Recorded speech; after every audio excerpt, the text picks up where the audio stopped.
live reaction. We are at 3:45 a.m. in the UK. I've got the Golovkin versus Rolls matchup, and they're just going through the anthems of the respective countries before they start. And I'm not too sure what to think of this fight. Obviously, Golovkin's coming back. It's his new deal with the zone that he's just starting. With Steve Rolls, who seems to be kind of a soft touch, maybe you could say. But it should be interesting. You know, with what happened to Anthony Joshua last week, you can't really take anything for granted because obviously Anthony Joshua overlooked Andy Ruiz and he lost his belts. So if Golovkin wants his rematch with Canelo, then he's going to have to go through Steve Rolls. So maybe Steve Rolls can pull up a shock upset. I don't think it's likely to happen, but I didn't think Andrew Ruiz winning was likely to happen either. So we'll just have to sit back and see. But I mean, Golovkin's someone who I've followed since the Kasim Uma fight many, many years ago. So I mean, I'm looking forward to watching Golovkin. It's always fun watching Golovkin. You know what you're going to get. You're going to get a come forward fighter who hits hard, has a great selection of punches, and can knock out his opponent. Wasn't able to knock Canelo out, but I think Steve Rolls is probably a little bit more of a softer opponent, so should be able to secure the knockout. So that's what I'm going to go for, a knockout by Golovkin, hopefully early, so I can get to bed 10 to 4 in the morning in the UK. But yeah, before, as this fight is getting ready to start, Golovkin's just training in his locker room while the anthems go on. Just going to go through some of the things, even boxing news in terms of what we've seen recently. So let's start with obviously Anthony Joshua. We've had the chance to digest what happened last week, a short number of days ago.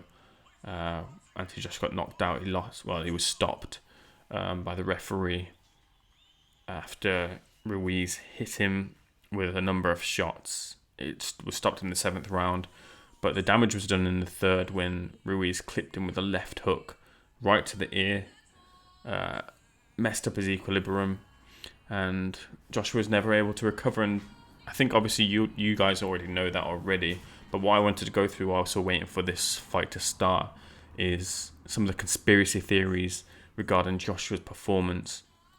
So we'll just go ahead and start that now. So for example, the first theory is coming into that fight why Joshua wasn't the fighter that he was, is that Joshua was knocked out in sparring. So this is probably one of the biggest repercussions if this is true. If Joshua was knocked out in sparring, the way they handled that could have massive implications for his career and his later on in life. Now, these rumours of Joshua getting iced in sparring aren't new. I think Daniel Dubois came out and said he knocked down Joshua during sparring. I think that might have been against Joseph Parker. Forgive me if I'm wrong, but Dubois did come out and say that he dropped Anthony Joshua. And now it's coming out that apparently it's a German heavyweight called Agit Kabayel, or Ajit Kabayel, something, Kabayel by any means, undefeated German fighter who'd beaten Derek Chisora previously. He's kind of, or at least it's been claimed that he was the fighter to knock down AJ. And you know what? It's very possible that Joshua did get knocked out in sparring. Issue is, though, if he did get knocked out and the problems arose from getting knocked out, and he may have had a concussion coming into the fight, and then still having, fighting, there was the issue because the health of the fighter is at serious risk.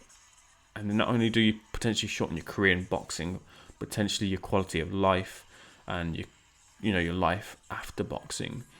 The NFL is getting screwed out the ass for the aftermath of their concussion debacle and the lack of support is given for the athletes. And if that's something that was an actual factor in the fight, then it's going to be a real big problem for Joshua. And I think we do know that he had a concussion after the fight. So that again has to be managed, and that's going to be a problem as well. Hopefully it won't be a problem for him, but That's the first kind of conspiracy theory that's come out. Again, as I've just made that point, we are reacting to the Golovkin fight. I've got it on here. The fighters are just making their entrances. Steve Rolls is coming in after the national anthems have been sang. Whilst we're waiting for them to come to the ring, we'll move on to the next kind of theory, and that is that Anthony Joshua overlooked his opponent. This is probably the most likely.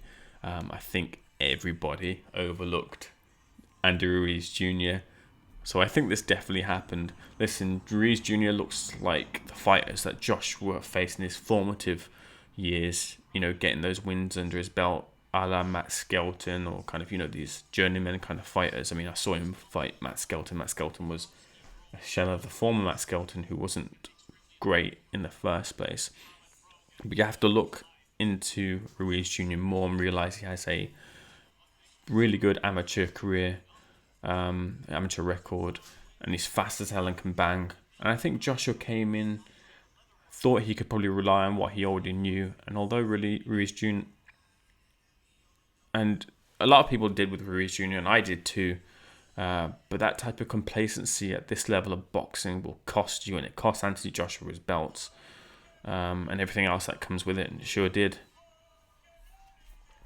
The third kind of conspiracy theory was mentioned by Dillian Whyte, and it's the idea that Joshua wasn't able to get the exemptions that he had available to him when he had fights in England. That's pretty interesting. Now, this is just hearsay and conjecture. There's no proof of that. I'm on the outside, but Dillian Whyte is on the inside. So let's just kind of go through that, if that is correct. And if Joshua wasn't able to get the exemptions that he would, it's kind of a weird thing to say, because I mean, what applies differently in the USA that doesn't apply in England to get those exemptions? And that kind of, without knowing that kind of gets rid of that argument. But if he does need those exemptions, the America thing could be over straight away, and he's back to just being a domestic fighter, which, to be fair, isn't that big of an issue, considering he's a big money draw, and people probably would want to come to fight in big arenas in England, Wembley, for example. That's where the money is. But was that Joshua on a living playing field against Ruiz then? Is that what a normal AJ looks like? It's very interesting, because he just looked not like the Joshua we'd seen before. Footwork was really bad. Jabs were lazy. He just wanted to do a lazy jab Ruiz and then walk straight through him, blast Ruiz Jr. out of there, and he just came unglued. Personally, I just think it's complacency. We're just getting Golovkin now come into the ring to the White Stripes Seven Nation Army, so we're very close to having the fight actually kick off. But personally, I just think it was complacency on Joshua's side. In amongst all these conspiracy theories, I think he just thought he could rest on his ability, blast through Ruiz Jr., and he got caught. Listen, to be fair, prime Anthony Joshua could have got caught with that shot as well. Any fighter at that level, a hard shot to the ear is going to distort your equilibrium, and you aren't going to recover from that. So the credit really does have to be given to Andy Ruiz Jr. for picking that shot and landing it on AJ and finishing him off. But that's what it is. Exchange and you get caught like that. So if a rematch happens, keep it long, keep it jab right, or jab right hand, or just double jabs. Just disrupt Ruiz's work. Box on the back foot, or at least take the ring and just use your jab and bore your way to a 12-round unanimous decision. When that rematch is finally confirmed, and I think it will be in Wembley, I think that's what will happen. I think Joshua showing he probably could knock out Ruiz Jr., but the problem is if he rolls that dice might not turn up in his favour, and that's the issue. And if that dice doesn't roll in his favour, then his career is in a really, really bad position. So I think the safe bet would be to just jab your way to the win.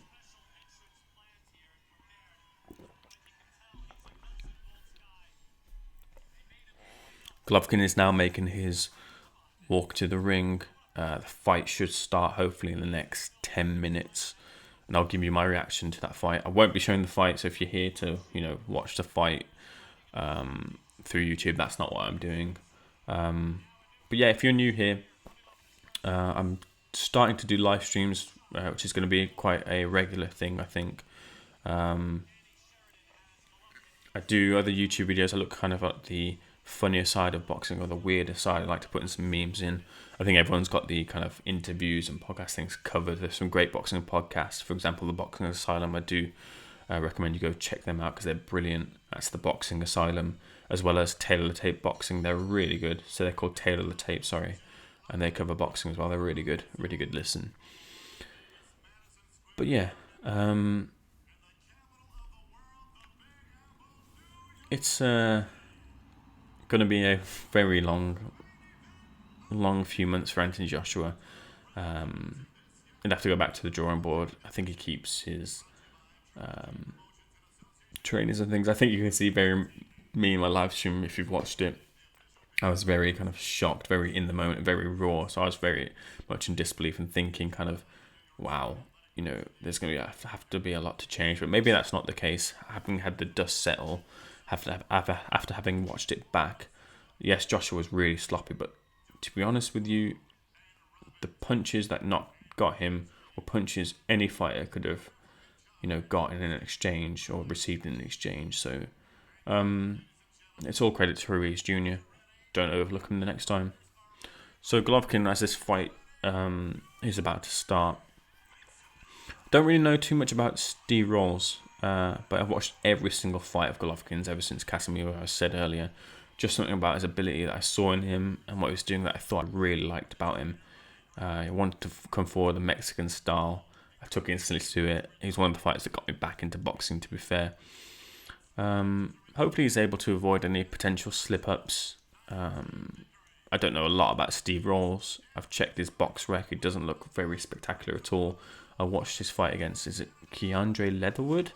Really weird fight back on YouTube. Very different angles, no commentary. Actually, to be fair, if you want to watch a boxing fight and get your true opinion on it, definitely watch it without commentary. But it didn't look didn't look anything special. Stars make fights. Things can happen. There's this idea that Golovkin's kind of aged. So has he aged? We'll see if that's an issue. If that's an issue for Golovkin, because these are the kind of things that people said that would be a factor for him fighting Canelo. Obviously, Steve Rolls is different type of opposition.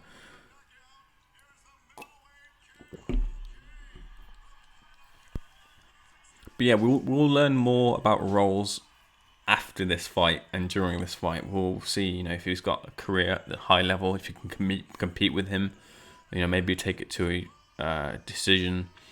But we want to see Golovkin back in the form that he was, that kind of got him to the dance in the first place, knocking fighters out, coming forward, picking just outrageous shots and just destroying his opponents. That's what we want to see. And we want to see that set up the Canelo trilogy. That third fight would be great. I mean, in the eyes of the boxing fans, I think majority of them, including myself, think that he won the first fight. I think he won the second fight as well. Could have seen it being a draw, if I'm brutally honest. But I think he won both fights. I'd like to see Golovkin in his last 6 fights, which he's signed to on DAZN, not only get the result or the victory in the eyes of the fans, but see it actually on his record against Canelo, and have some fun fights afterwards. Maybe another rematch if he actually gets the victory there. But yeah, if you got people like Adelaide Birdbrain, then maybe he's not going to get that fight, or not going to get the victory in that fight. But yeah, I want to see that win, that Golovkin getting that win and taking fun fights like maybe a Eubank Jr. That would be really fun. There's a bit of history there, but that's another topic for another day. It's going to be interesting to see what Jonathan Banks brings to tweak Golovkin's boxing style. It might be too soon to see any drastic changes, but I'm sure we will see 1 or 2 things different, or different strings in Golovkin's bow that he can kind of evidence. It's not going to be like... Sorry, I'm just setting the fight up here. I don't think anything drastic kind of changed in Golovkin's style in the short amount of time that he's been with Jonathan Banks. Abel Sanchez, obviously his trainer beforehand, has been with him within a number of years and kind of maybe gave Golovkin his style, which was very, very fan friendly, very fun to watch. Jonathan Banks, obviously, he's Vladimir Klitschko, long-time trainer of Vladimir Klitschko. Jab, jab, right hand. Obviously, Vladimir Klitschko has got a lot of success over a number of years with Klitschko and Jonathan Banks at the helm. They were quite boring, let's be honest, that reign was, but I don't see, Golovkin being boring at all. I see him as an exciting fighter. I don't think that Jonathan Banks could coach that kind of exciting element out of Golovkin. I don't think anyone can. But I mean, maybe that's something that Golovkin will need to beat Canelo, is forget about exciting the fans, forget about putting on a Mexican style, just purely box your way to the victory. And that might be something that's employed against Canelo. But the fight's just started. We're in round one. Very not cagey, because Golovkin seems to be coming forward. Steve Rolls is holding. Not a lot of action just yet, but I'm sure Golovkin, he takes his time, or well, he likes to see what fighters do, and then he'll kind of put on the gas. Jab seems to have affected Steve Rolls there. Good right hand from Golovkin. Steve Rolls has got kind of his guard up. He's definitely on the back foot. And he's dipping low. He's dipping low to try and avoid the shots and disrupt Golovkin, but he's putting a few punches together. Nothing landing at the moment. Yeah, Sergio Moraes has picked up as well. Dipping his head to the right. If Golovkin sees that, Golovkin's going to time that punch. He's just going to the body. Brutal left hook. Steve Rolls just took. And that might be it. If you're dipping your head to the right, then forget about hitting the head. Plant one right to the body and your head will drop soon enough. 10 seconds of the round just left.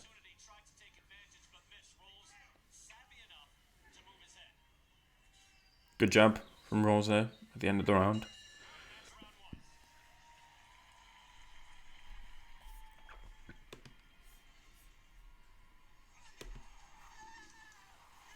Just another replay of the Ruiz thing. The DAZN are really milking this, the Ruiz shock, and they've kind of tried to parlay that into this card because the undercard was really, really kind of suspect. To be fair, Ceballo, I think his name was, looked really good, but in terms of kind of the undercard of the last fight, Hassan and Dam and Callum Smith, you got Josh Kelly. You had Delphine Pursoon and Katie Taylor. With this fight, you didn't have anything of that caliber.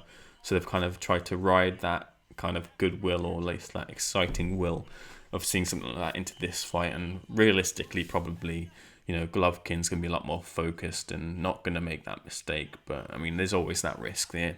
And DAZN tried to capitalise upon that. To their credit, I suppose. Round 2.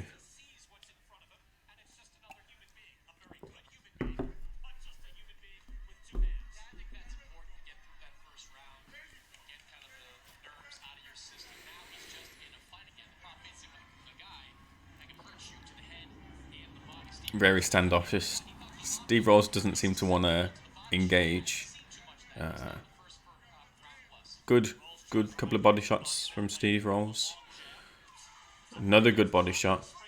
Steve Rolls seems to be trying to put something on him. Still not looking to overly throw. Good right hand over the guard. And ending with a good body shot from Golovkin. And Steve Rolls holds.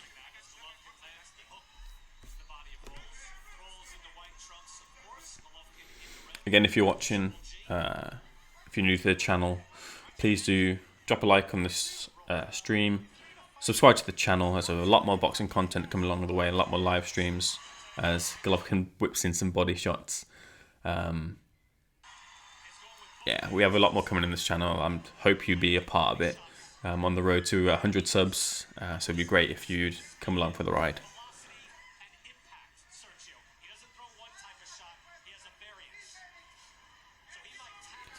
Good couple of jabs, followed with a right hand by Steve. Oh, really good actually. Rolls seems to want to engage now in the as half of a round is left in round 2.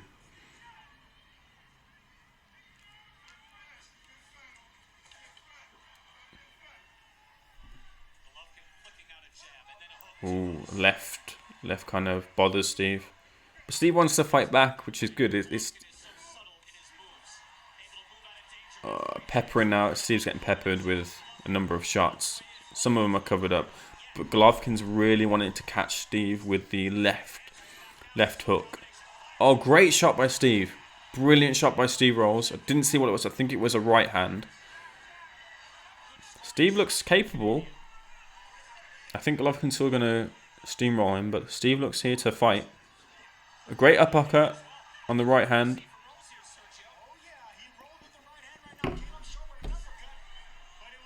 Steve might be seizing his opportunity here. They're going head to head. Good shot. Yeah, as I was saying, Golovkin really wants. I think he wants to end this with a left hook onto Steve, to the left hook to the head. Body shots are going in, but I think he really wants the left hook knockout. He's gone for it a number of times. Steve's very aware of it, or Rolls is very aware of it. Again, another body shot to the body, left hook to the body. Sorry.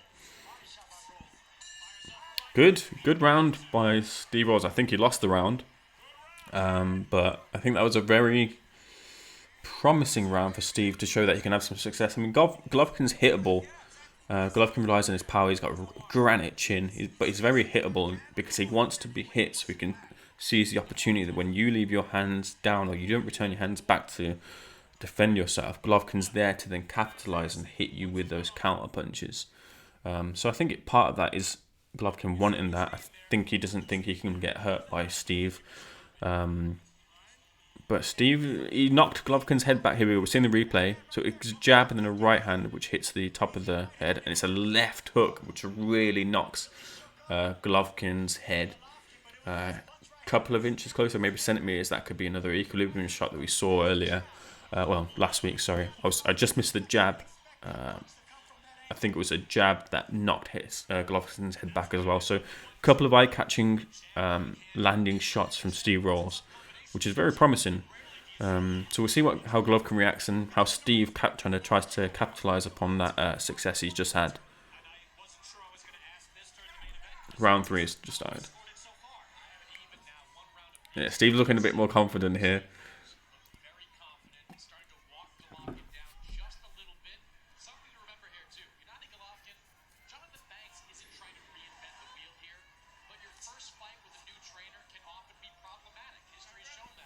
Good point there. I'm not sure the commentator who's making that point. He's saying that the first fight with a new trainer could often be problematic, and I'm not saying it's problematic just yet, but it could be. Could end up that way.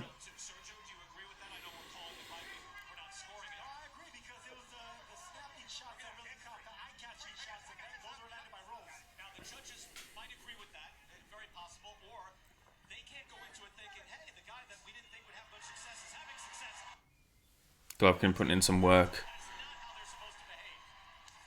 Good shot by Steve again.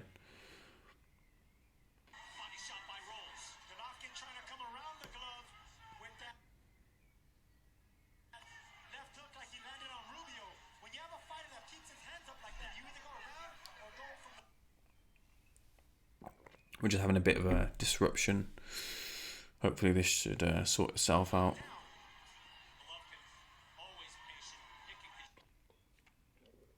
But Steve looks like he's hanging. It can be said that I think Steve looks like he's doing decent in 3 rounds. He's given a good account of himself. He doesn't look like a blow over opponent just yet, anyway. A lot of things can change. Golovkin can change a fight in a single punch. We all know that.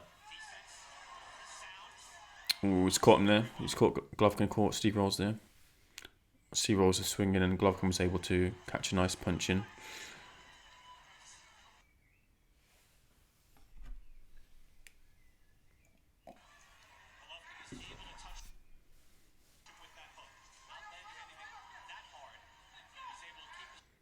Very durable is the word I use right now. in the game, maybe game. That's how I describe Steve Rolls right now.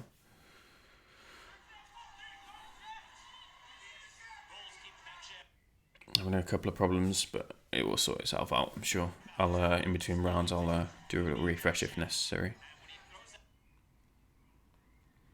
Maybe switch over to my 4G as well. Oh, Rolls gave a shot but took a shot as well. And he looked like he's just stumbled forward a little bit.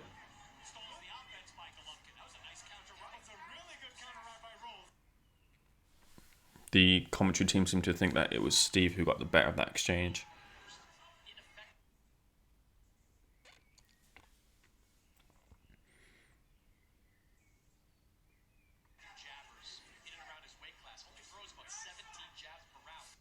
Reaching a bit now, which you don't want to see. You know, in round 3 against Golovkin, you don't want to see your opponent reaching. If you want a good shot again round the guard, just graze the chin of Steve Rolls from Golovkin. It's those shots which Golovkin mixes up in terms of strength. He'll like pat you with a couple jabs, maybe pat you with minimal strength to the body, and then he'll proper rock one in. And that's the thing that really gets you with Golovkin. You just don't know what level of strength he's throwing a hook in or a shot in. Another Golovkin's putting it on now. Steve looks game to fight. He's throwing back. He doesn't throw with Golovkin. He throws. Golovkin will have an exchange. Steve will cover up. Then Steve will come back and then rinse and repeat again.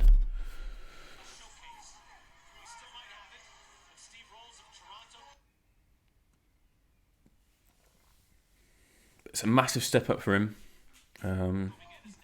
3 rounds in, doing okay. Great shot from Steve. It's just cut out. Went to the body. Hit with the right on the chin. Golovkin took it. I thought that could have been a moment just then. Golovkin might have actually got out of the way of that bit. Just when it froze then, it looked as if Golovkin, you know, that shot connected. I'm going to do a little refresh. Only surprising in that he is a little undersized for a middleweight.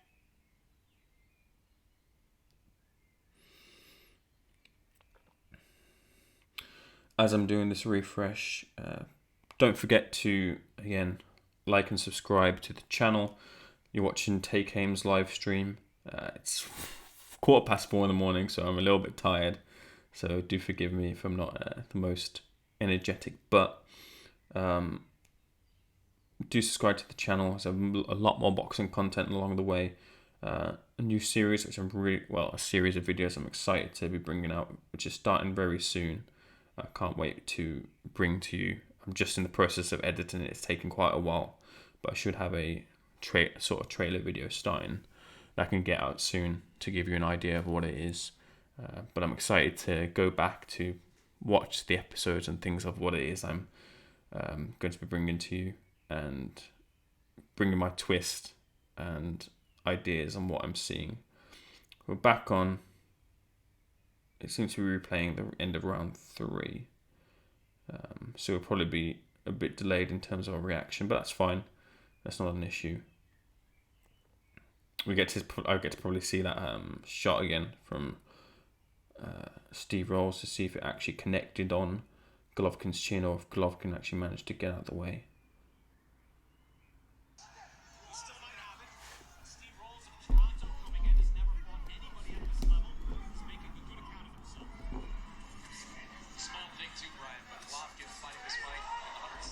Yeah, I'm pretty sure it got him, yeah, because it just played it back, and Steve Rolls' corner are going, there you go, there you go. So I think they acknowledge that that shot definitely registered. Golovkin took it.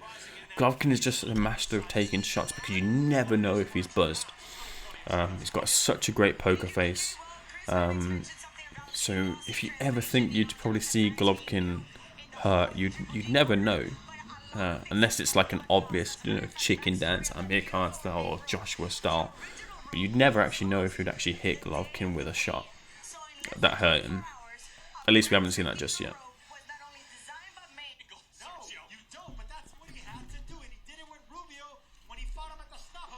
Oh, so yeah, so the streams, it's just picked back up, and I'm watching Steve Rolls drop to the canvas. Golovkin's, here we go, here's the replay. Ah, wow. So it's the overhand right, which is, I've seen him do a couple of times in this fight.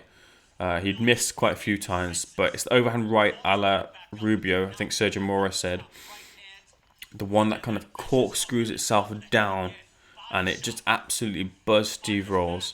He then hit him with a right hook to the head, unprotected. Steve Rolls is trying to fight back. A left hook comes in while Steve Rolls is on the ropes, and it just flattens Steve. That's game, set, and match for Golovkin. The fight ends early in the 4th round. I believe it's the 4th round anyway. My feed isn't just telling me just yet, but yeah, picked the shot. Steve Rolls looked game in those first couple of rounds, but yeah, Golovkin he does exactly that. He just wears you down, cuts down the ring, wears you down, picks the shots. That left hook, Steve Rolls his leg, buckles, he's gone. He might have been knocked out then, but he gets back up. He's hearing the count. It's at 8, 9, and he tries to get up on 9, and he's not feeling the ropes, and he's down.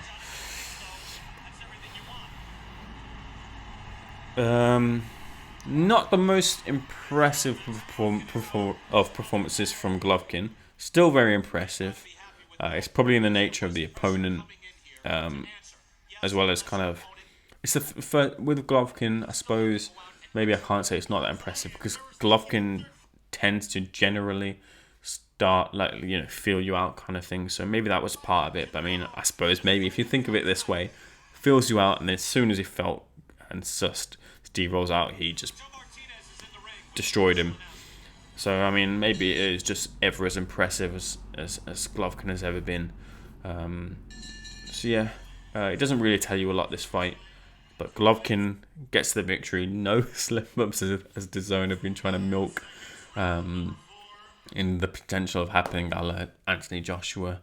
But we'll see. We'll just stick with this to see if anything is announced in terms of his next fight.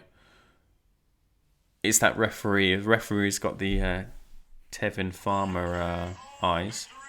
But yeah, they're just announcing that Gennady Golovkin has picked up the win over Steve Rolls by knockout in, I think, what was the 4th round. We'll see what Golovkin says in his post-fight interview if that match is confirmed. Golovkin's saying it's 99% sure, and it doesn't even matter about Oscar De La Hoya as to what he says about the fight, but nothing's confirmed. I wouldn't rest on Golden Boy to make that fight, because Golden Boy just aren't my favourites in terms of matchmaking. Especially with what's gone on, Oscar De La Hoya and judges, etc. But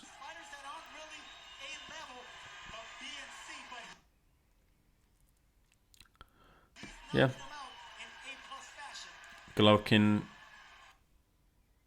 good as ever, really. Whilst we're waiting for that to.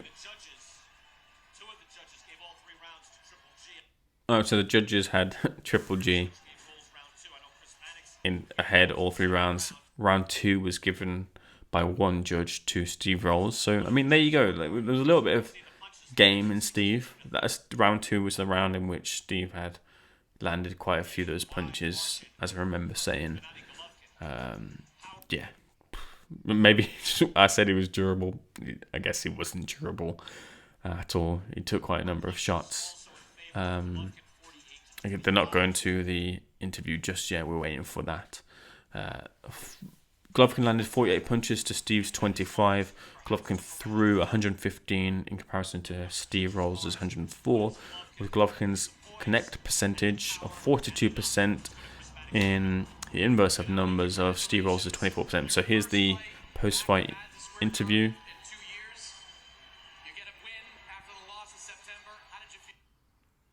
How did he feel? Well, it's going to be the normal stuff. It's not what we're going to know straight away. Feel great. He was a good boy. Yeah, feel great. There you go.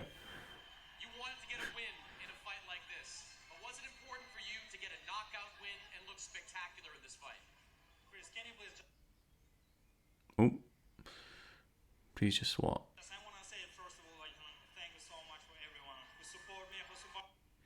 Golovkin thanking the supporters. What can I answer that? Was it important really to get an impressive knockout over Steve Rolls?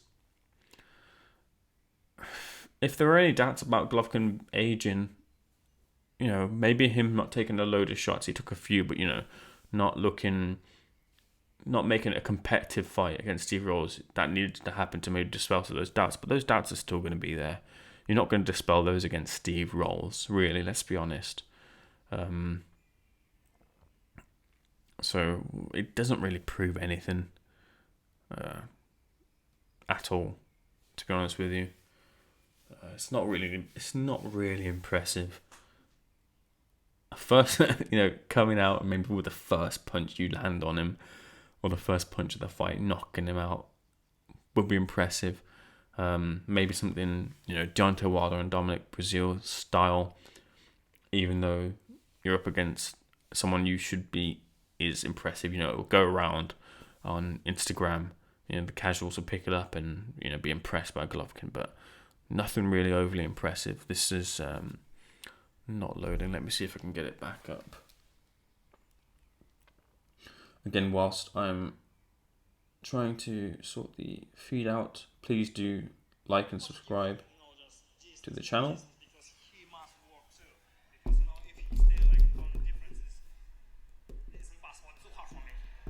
You mentioned Jonathan Banks, first time in your corner. You had 22 fights with Abel Sanchez. How different was it to have Jonathan Banks in your corner? So asking a question about Jonathan Banks while this comes back up. Didn't seem any different, really. Maybe a little less mobile. But, would Jonathan Banks really have told him to be a little bit less mobile? Don't think so. I think that's just kind of a natural progression in terms of age, that he would be a little less mobile over the years in terms of his ring style. So I don't think anything was really all that different from Golovkin from that performance. Again, we didn't really see him tested or to see anything that, if Jonathan Banks had different kind of methods to fighting for Golovkin. So I can't really tell if that really made a difference, to be honest with you. Bit of a...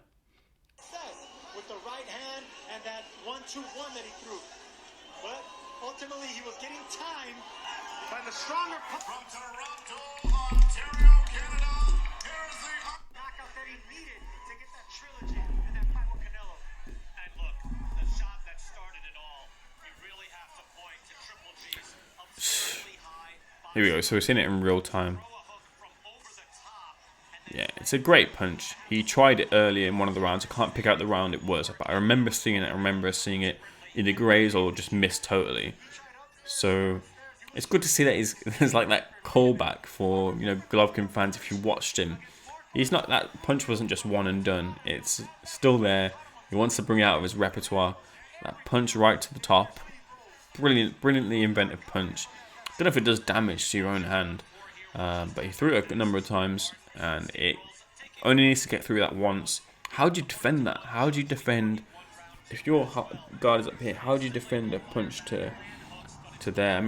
To be fair, you probably say that we picked up earlier that Steve Rolls was dropping to his right, so maybe you just use your body movement or head movement to kind of stop that punch coming through.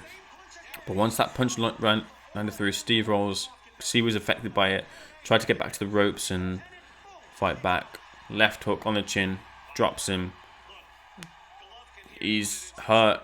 He might have been unconscious, it's hard to tell, but he regains consciousness, tries to get up, and he's done. It's done. Yeah, he did have everything to lose, but when you have everything to lose against a soft touch opponent, it's not too hard. Golovkin's leaving the ring, so we've missed the post-fight interview, unfortunately. They're saying something that he needed this knockout to set up the Canelo fight. I think it's been read before that Canelo or De La Hoya saying he needs a belt. So maybe watching the Andrade fight or Andrade fight against Selecki, who I think Andrade is going to beat Selecki. And then Golovkin beats Andrade or faces Andrade and then tries to beat him to get a belt and then the Canelo fight happens. Yeah, Golovkin needs to be the Golovkin we've always seen. That's true. But that would have been the same had the Canelo fight not happened. It would just, you need to see what you need to see from the fight. You can't reinvent the wheel. You're here to watch Golovkin destroy, and he did. So yeah, I suppose maybe that kind of holds a little bit more credence considering the style in which he fought Canelo was just not like what we've seen from Golovkin. Obviously, you're not going to destroy through Canelo, or you might. Who knows? But it didn't happen. Golovkin was a little bit more on the back foot. This time he was coming forward. So yes, maybe that does actually hold a little bit more credence. But that's it. To be fair, that's Golovkin. Just to summarise, Golovkin wins by knockout in the 4th round, I think it was. But Golovkin wins by knockout with Steve Rolls. No banana skins this time round. He, as Sam Jones would say, he falafel wrapped him. This has been Golovkin versus Steve Rolls. Golovkin wins by knockout. Golovkin rolls back the years a little bit with a punch he invented, I suppose, or brought back to boxing, which he did against Marco Antonio Rubio, and brings that back out in his bag of tricks to set up the knockout against Steve Rolls with a hook, and he wins, hopefully setting up the Canelo fight. Please do like and subscribe to the channel. There's much more boxing content coming along the way.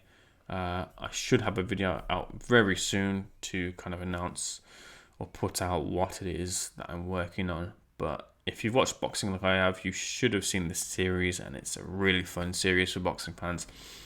I'm looking to do kind of the weirder or non kind of traditional side of boxing, looking at boxers and their adverts and what they do outside of boxing, as well as kind of covering the new stuff, reacting to boxing fights as well, just like this. So yeah, this has been Take Aims. Like and subscribe to the channel. Forever in your corner. And I'll see you on Fight Night.